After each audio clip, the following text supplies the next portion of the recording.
Hi friends, welcome to Vaishu channel. For more updates, please subscribe, share and like Vaishu channel.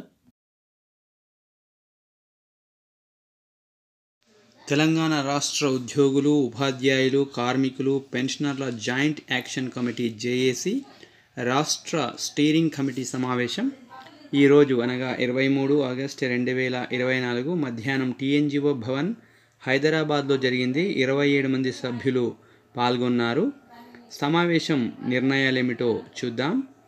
బకాయి ఉన్నటువంటి 4 డిఏలు విడుదల చేయాలని, pending bills clear చేయాలని ప్రభుత్వాన్ని డిమాండ్ చేస్తూ సమావేశం తీర్మానం చేయడం జరిగింది. సెప్టెంబర్ 1న పెన్షన్ విద్రోహ దినం సందర్భంగా సిపిఎస్ రద్దు చేసి పాత పెన్షన్ విధానాన్ని పునరుద్ధరించాలని డిమాండ్ చేస్తూ జిల్లా కేంద్రాల్లో నిరసన ప్రదర్శనలు జరపాలని తీర్మానించింది.